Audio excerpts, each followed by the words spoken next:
अति पिछड़ा वर्ग समाज ने उठाई आवाज। हरियाणा विधानसभा चुनाव में मिले उन्हें टिकट, कांग्रेस और भाजपा को सौंपे ज्ञापन। आबादी के हिसाब से तो कोई भी जातियां हैं उनको सभी को मिलना चाहिए अधिकार। तो हमारे बीच में वरिष्ठ उप प्रधान सुरेश दिनोतिया जी हैं, हम उनके विचार जानना चाहेंगे। माननीय मेरे पिछड़ा वर्ग जीन के प्रधान सुरेंद्र वर्मा जी, सैन समाज के प्रधान श्री रणवीर सिंह जी, जांगड़ा समाज के प्रधान सुल्तान सिंह जी, हमारे सतीश कुमार जी, विनोद कुमार जी, वे आज यहाँ पर पिछड़ा वर्ग की मीटिंग होने का उद्देश्य यही है कि भाई ये समाज जो है आज तक पिछड़ा वर्ग ही रहने का क्या कारण है, क्योंकि सभी पार्टियों को देखा है इस समाज में, इस समाज को कभी न्याय नहीं मिला है। और न्याय मिलने का कारण यही था कि भारतीय जनता पार्टी की सरकार को पिछड़ा वर्ग ने 90% बल्कि 100% वोट दे करके 2 प्लान में 10 साल से सरकार बनाई। बड़ी आशाएं थी कि वे पिछड़े वर्गों को अधिक से अधिक हर जगह प्रतिनिधित्व दिया जाएगा, लेकिन ऐसा कुछ नहीं किया गया। तो आज चुनाव का बिगल बज चुका है। यही देखना है कि हरियाणा में जितने राजनीतिक दल हैं, कौन सा दल पिछड़ा वर्ग के सभी जाति के लोगों को जनसंख्या के अनुपात में कौन टिकट देता है और इनकी भागीदारी सुनिश्चित करता है।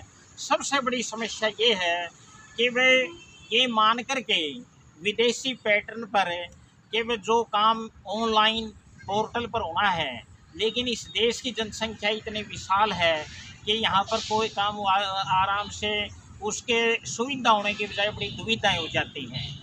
एक जो सबसे जी का जंजाल बना हुआ है, जो फैमिली आईडी में किसी ने अपनी यहाँ तक की बात मुख्यमंत्री तक पहुँच चुकी है और उसमें अपनी त्रुटियां दूर करवाने के लिए समाधान शिविर लगाए गए हैं, जिसका जो देखरेख हरियाणा की सरकार के मुख्य सचिव जो थे वो भी प्रतिदिन देखरेख कर रहे थे।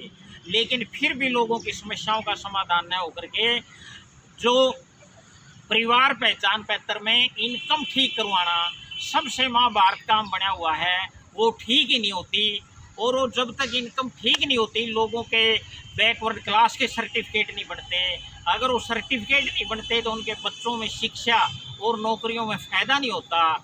इसलिए लोग एडीसी से भी मिलते हैं, प्रशासन से भी मांग करते हैं, मुख्यमंत्री ने भी समाधान शिविर लगाए गए हैं, लेकिन ये समस्या का समाधान नहीं होता। बड़ी समस्या भयंकर बनी हुई है।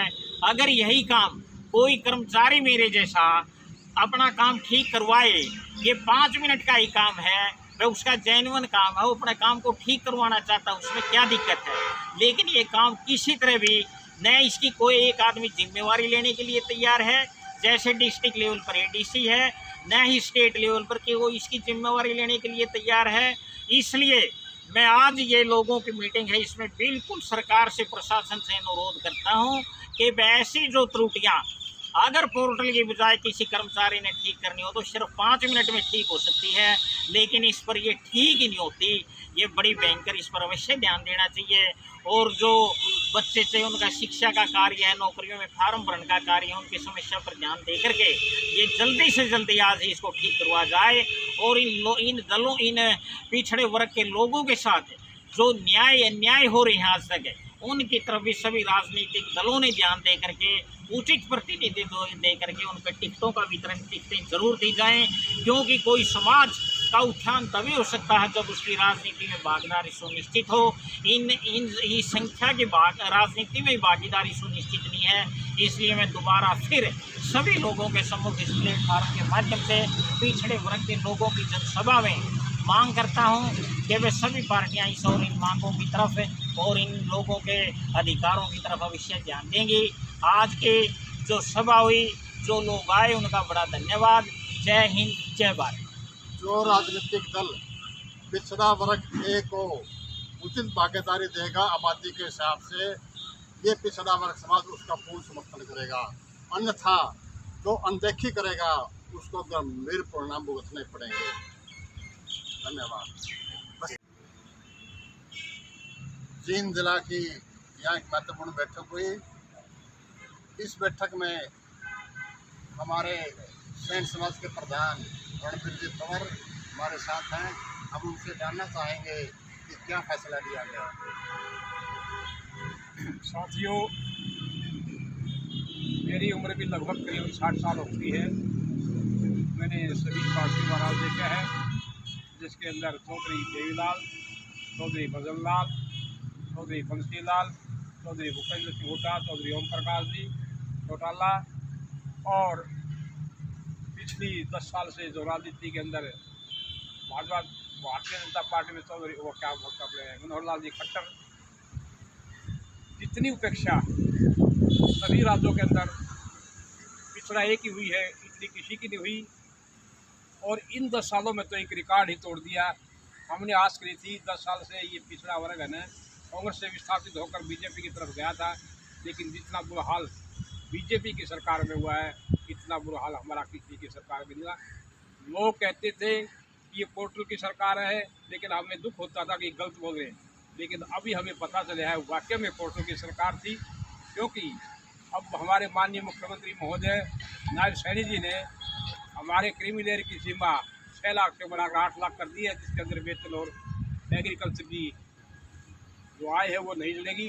लेकिन हम अब अपने बच्चों का BCA का सर्टिफिकेट बनवाना चाहते हैं, तो कहते हैं कि पोर्टल ख़राब है और वैकेंसियाँ निकाल दी, पोर्टल ख़राब है, इसलिए हमारे हज़ारों बच्चे फॉर्म भरने से वंचित रह गए।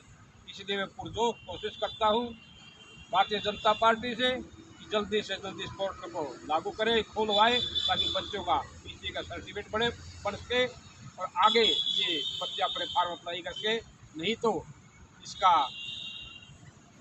खामियाजा सरकार को आने वाली 1 अक्टूबर को भुगतना पड़ेगा। ये मैं दावे के साथ कहता हूँ। धन्यवाद। जय। इसके साथ साथ इस बैठक में एक और फैसला लिया गया। हम किसी के पक्ष में या विरोध में नहीं हैं, लेकिन जो हमारी आबादी है 25% उसके हिसाब से हमें भागीदारी दी जाए, और जो पिछड़े वर्ग एक की जो जातियां हैं तो उनमें भी जो वंचित रही हैं उनको भी टिकट दिया जाए। जैसे उदाहरण के तौर पर सोनी समाज की आबादी हरियाणा में लगभग 1.5% है, कम से कम एक टिकट दी जाए। सैन समाज की आबादी भी लगभग 2% के ऊपर है, उनको भी टिकट दिया जाए, उचित भागीदारी दी जाए। और भी अन्य जातियां हैं उनको भी आबादी के हिसाब से टिकट दिया जाए। जो वंचित वर्ग रह गए हैं उनको भी टिकटें दी जाएं, क्योंकि हम जिसकी जितनी आबादी है, चाहे वो जनरल की हो चाहे अन्य हो, उसके हिसाब से टिकट दिया जाएगा। तो कोई जिंदाबाद जिंदाबाद जिंदाबाद जिंदाबाद जिंदाबाद, जिसकी जितनी संख्या बारी उसकी जितनी संख्या बारी उसकी आज